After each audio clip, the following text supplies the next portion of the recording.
Bonjour à toutes et à tous et merci encore Aurélie pour ton introduction.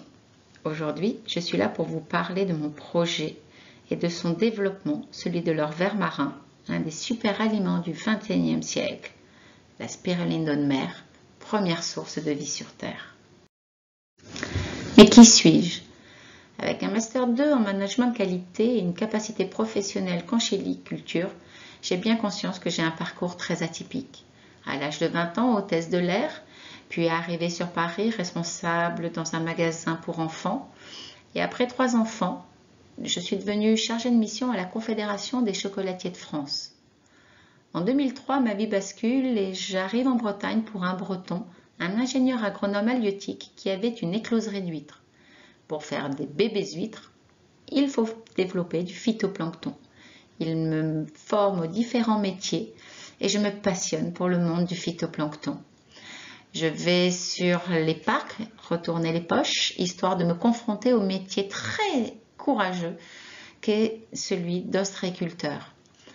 En 2011, un chapitre se tourne et un nouveau s'écrit. J'ouvre mon propre chantier, la nurserie du Golfe, sur lequel il y a la genèse de mon projet en devenir, et je suis soutenue pour cela par la Technopole de Vannes. J'y déploie toute une série de produits à partir d'une souche unique au monde. Et la consécration, c'est en 2019, par la remise de la médaille d'argent par le petit-fils, l'arrière-petit-fils de Gustave Eiffel, Philippe Roupré-Eiffel, en décembre 2019. L'évolution de mon entreprise en presqu'île de Rhuys, Morbihan, de la genèse au présent. J'ai donc démarré par une entreprise individuelle, la Nurserie du Golfe. Mon activité principale était d'être ferme pédagogique et lieu de dégustation pour de petits événements. Mais en activité secondaire, la Nurserie du Golfe portait la genèse des projets innovants, le concentré d'algues en 2012 et le modulaire maintenant en 2019. Nous nous sommes pourvus d'un espace plus conséquent pour pouvoir recevoir et nous avons acquis pour cela le chantier de la Pointe de Bénance en presqu'île de Rhuys. En parallèle, du fait de notre développement en R&D, nous avons dû nous structurer et nous avons créé la biotech marine Spirubraise en mai 2014 au capital de 30 000 € et nous étions 2 associés.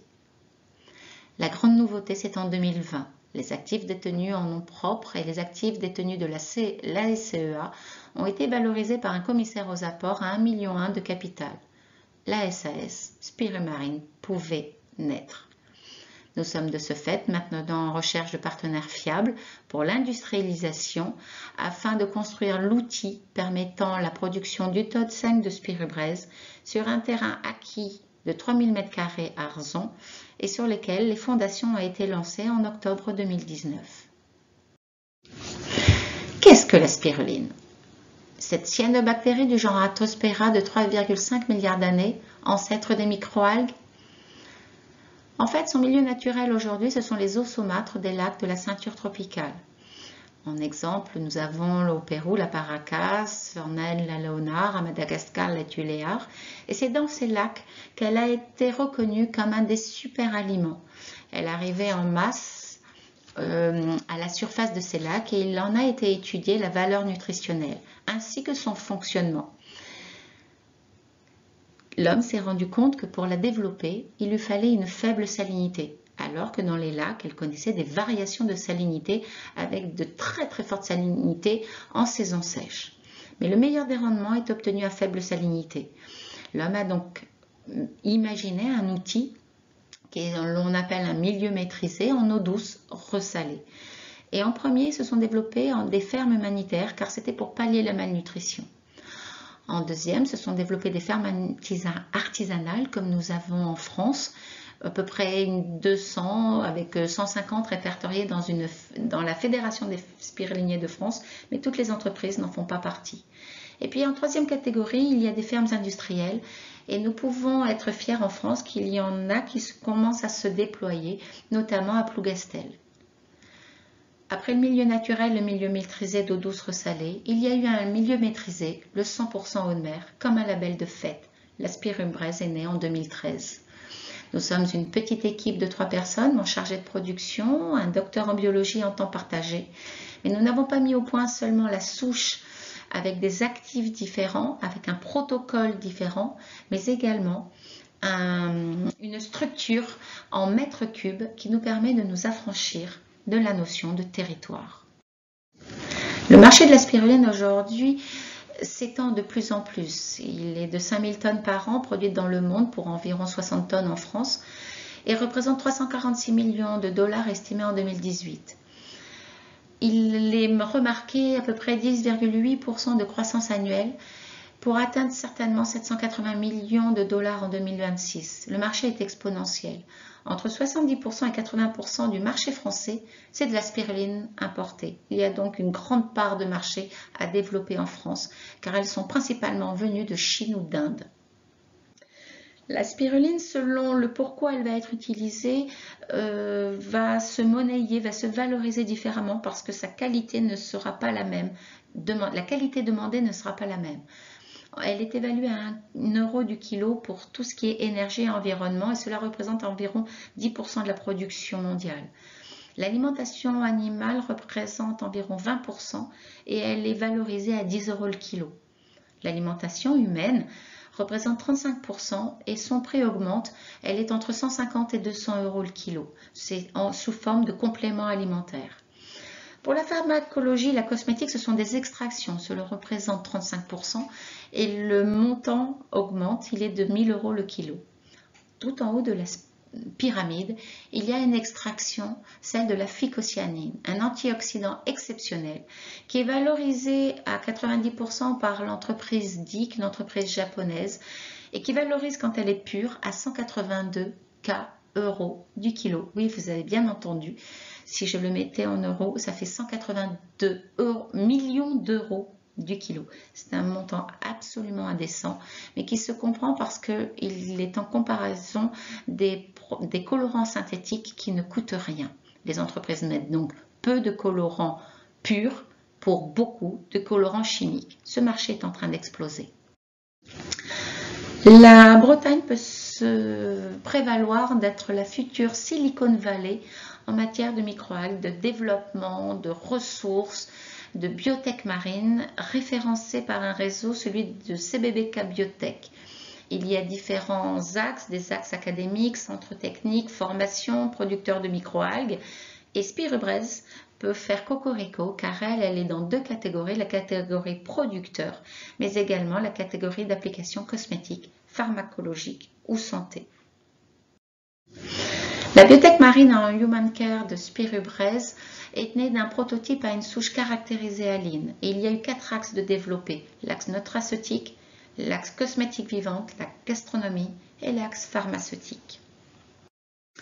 Pour cela, nous avons été aidés par des acteurs institutionnels en Bretagne, la Fondation Jean Guillaume par une bourse à l'innovation, par la Technopole de Vie, par le Conseil général, la région qui nous sont aidés à titre de subvention, Initiative Ban par un prêt à l'honneur, BPI France par une subvention à l'étude de faisabilité et surtout 2 sélections, 2 années consécutives au Big Up de Bercy.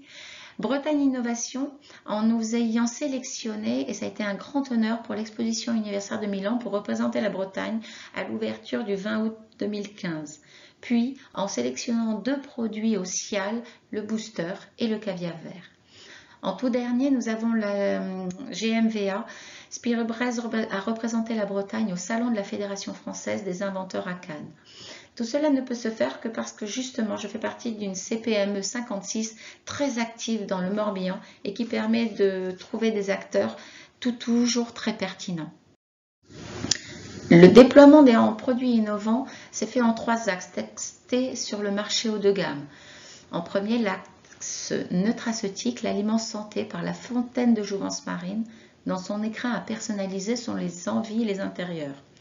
Et le booster océanique, la puissance marine, un véritable concentré d'énergie et de vitalité, mariage iodé de la spiruline marine fraîche à une eau de mer épurée, riche de tous ses bienfaits, le plasma marin dit Quinton. Puis nous avons en 2 le caviar vert, le caviar végétal marin qui sont des microbilles iodées présentés en pot de 30 grammes, riches en minéraux et en oligo-éléments. Il a été sélection Cial Innovation 2016. Nous l'avons agrémenté dans des huîtres que nous affinons à la spiruline marine pour un goût iodé et une couleur verte fabuleuse, dénommée huître de jade. En 2, nous avons la cosmétique vivante, visage et corps, une gamme spécifique sur le marché du luxe déployée en fil vert innovation d'un hôtel 5 étoiles, Thalasso Spa, une cosmétique vivante personnalisée et sans conservateur. Il y a un soin pro cosmétique visage, le Spirubraise, un soin pro Thalasso aux actifs vivants antioxydants de spirumarine, une gamme océanique de 5 produits boutiques. Et puis le dernier axe, l'axe gastronomie, aliments, bien-être. Et pour ce faire, nous avons travaillé avec différents partenaires. Au Miramar La Cigale, avec Antoine qui en a élaboré le cocktail Spirubraise, avec des chefs chocolatiers, Thierry Afnaoui pour le macaron, Bruno Lederf pour la pâte de caramel ou Alain Chartier pour les perles de spiruline marine. Et puis il y a eu des recettes de chefs gastronomiques et notamment des recettes élaborées avec le chef Didier Bourdon. Les intérêts éthiques de produire la spiruline sont dans les impacts environnementaux. Pourquoi? Parce que nous avons à cœur d'avoir une démarche en respect d'un développement durable. Et pour ce faire, nous sommes actifs dans 2 réseaux, celui de Respect Océan, celui d'aujourd'hui, et Green Morbihan. Cela permet de mettre en avant les actions concrètes de terrain. Nous avons des impacts sur les ressources naturelles, mais qui sont néants, car le processus utilisant l'eau de mer, ressource inépuisable, n'a aucune utilisation d'eau douce, ressource vitale dont le monde va manquer. En impact rejet, c'est 0 car en culture maîtrisée. Le jour de la récolte, la spiruline marine a consommé à l'ensemble des éléments nutritifs et les nettoyages de bacs se font par nettoyant naturel. L'impact énergétique est faible car les bâtiments et matériels réfléchis est conçu en autonomie énergétique par la mise en place de concepts d'énergie renouvelable ou de matériaux dits intelligents. L'impact déchets. L'impact déchets est modéré car la production et le développement ou la commercialisation, tout est réfléchi en économie circulaire, observation de la nature, reproduction en minimisant l'impact, tendre vers le 0 déchet et si déchet il y a, le réintroduire dans le processus global. L'impact sociétal joue sur l'évolution des mentalités alimentaires, car la consommation en mode produit issu de la récolte, au lieu du mode thérapeutique, forme médicamenteuse. L'impact surface utilisée. Eh bien, le besoin en espace de production pour la même quantité de matières premières récoltées est divisé par 5. Le processus s'affranchit de la notion de territoire. En tout dernier, nous allons aborder l'impact santé, l'un des plus importants surtout en nos temps de crise. La spiruline marine a montré de vrais potentiels dans le traitement de certaines pathologies, cancer, problèmes de dos, douleurs inflammatoires. Les résultats définitifs permettront une mise sur le marché de produits répondant à ces problématiques de santé, et notamment par le booster, qui est un véritable booster du système immunitaire. La spiruline marine, force et caractères différenciants. Ces résultats sont obtenus par analyse comparative. Alors nos forces, ce sont nos brevets bien évidemment, et puis tous les prix remportés. Mais nos résultats montrent des caractères différenciants qui ont un intérêt extrêmement intéressant dans les différents axes que nous avons annoncés tout à l'heure. Les comparatifs sont d'ordre protéines plus phycocyanine et les méthodes d'analyse sont identiques pour tous les produits. Les dosages sont faits en dosage biochimique. La spirubraise montre des pourcentages bien plus élevés que les spirulines conventionnelles du marché. L'analyse des composants membranaires a été intéressante car nous a permis de bien différencier la spirumarine dans un nuage aux caractéristiques différenciantes. La phycomarine, phycocyanine au nom de phycobraise, à ce jour est le seul colorant bleu issu de la mer. La spirubraise, c'est extraire et purifier une phycomarine active et stable dans le temps, dont la pureté est au moins 10% supérieure à la spiruline, à la phycocyanine pure commercialisée. Un autre axe est le pouvoir antioxydant. Notre phycobraise a été comparée aux produits du marché, la phycopure, ainsi que des produits commerciaux utilisés par le grand public, et l'étalon et la vitamine C. Nous sommes les seuls à nous rapprocher au plus près des pouvoirs antioxydants de la vitamine C.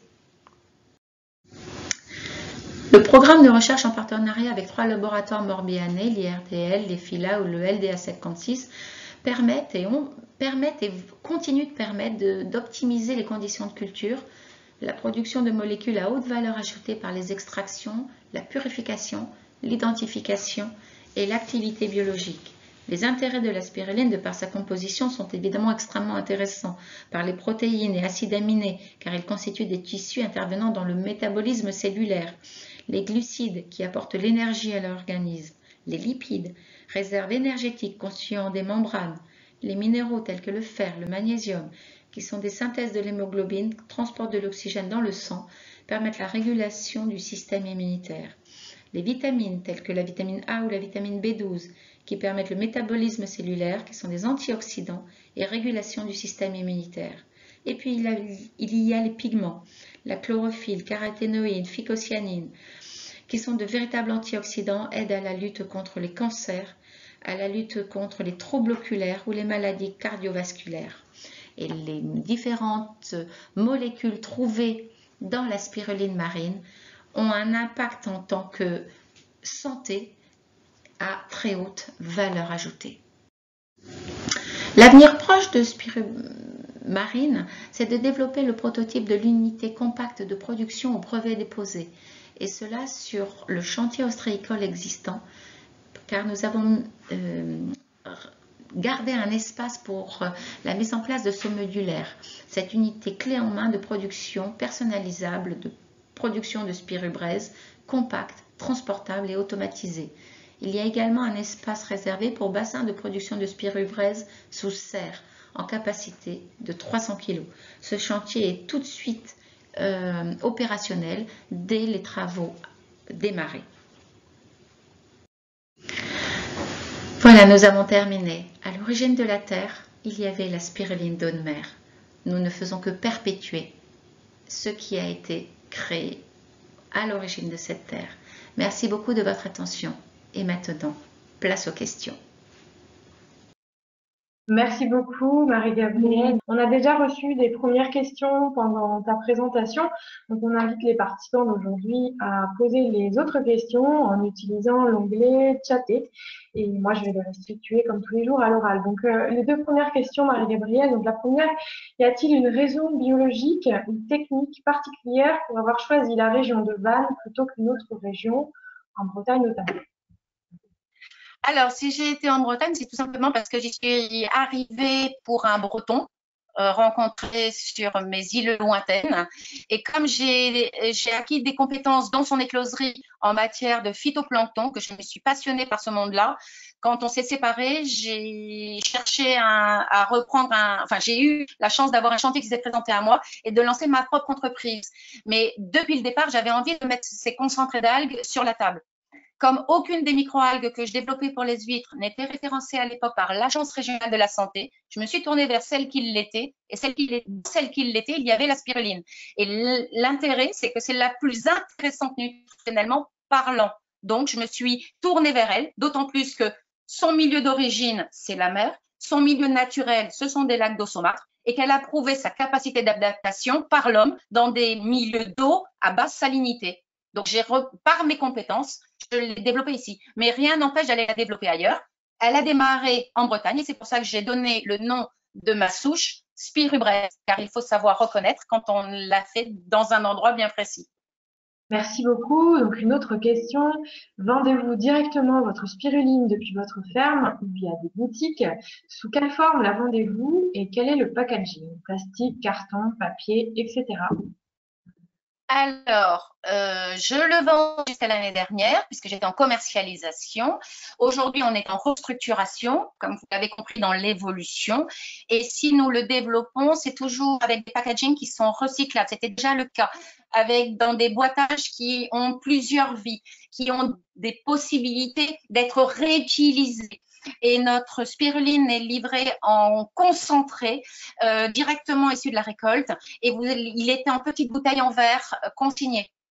Donc, avec on envoie en 6 petites bouteilles et on réceptionne. Le but, c'est de fournir des relais dans différentes villes Lorsque je faisais des conférences dans l'établissement haut de gamme, j'ai eu la chance de rencontrer des personnes qui étaient intéressées, tant dans le monde des pharmacies que dans le monde des médecins, se proposant à être ces relais de façon à ce que les personnes puissent venir récupérer leur petit packaging. Je veux travailler sur le même principe que les AMAP. Je ne livre que s'il y a commande. Il est hors de question que cet hors vert finisse à la poubelle parce que il est évident que comme c'est livré frais, nous n'avons pas le temps de conservation d'un produit en comprimé, mais nous avons 10 fois plus en composition nutritionnelle.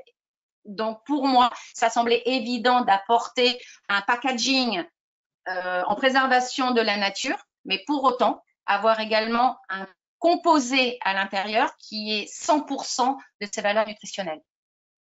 Donc, mes packagings sont toujours réfléchis en développement durable. Soit ils sont comment on appelle ça, en produits, je vais y arriver, pardon, en packaging recyclé, soit recyclable, soit à plusieurs vies. Merci beaucoup Marie-Gabrielle. Donc on n'a plus de questions, donc on va mettre fin à cette session d'aujourd'hui, puisqu'on est bientôt arrivé à la fin du temps imparti.